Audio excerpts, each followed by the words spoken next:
Sosok ayah Erina Gudono, guru besar yang disegani. Erina Gudono sebentar lagi akan naik pelaminan dengan Kaisang, putra Presiden Joko Widodo.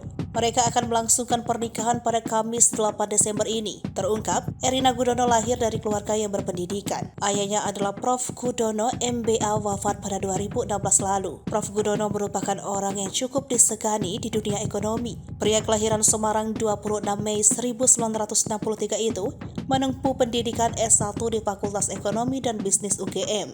Sementara, untuk gelar S2-nya diperoleh dari Murray State University di Amerika Serikat. Sementara itu, untuk gelar Dr. Muhammad Gudono didapatkan setelah menempuh pendidikan di Temple University, Amerika Serikat. Prof. Dr. Gudono MBA dikukuhkan sebagai guru besar UGM pada 1 Desember 2011. Semasa hidupnya, Prof. Gudono telah mengabdikan diri lebih dari 25 tahun di UGM hingga ia meraih piagam penghargaan kesetiaan 25 tahun dari Rektor UGM pada tahun 2013. Ia pun sempat mengemban berbagai posisi jabatan fungsional dan struktural.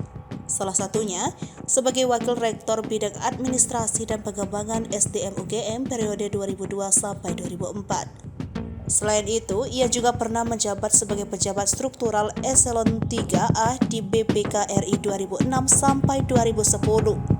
Beberapa penghargaan yang telah diraih Prof. Gudono diantaranya Satya Lancana Karya Satya 20 tahun dari Presiden RI 2013. Pada tahun 2015, ia pernah mengikuti seleksi calon pemimpin Komisi Pemberantasan Korupsi. Ayah Erina Gudono meninggal dunia pada 23 Juli 2016 di RSCM Jakarta karena serangan jantung.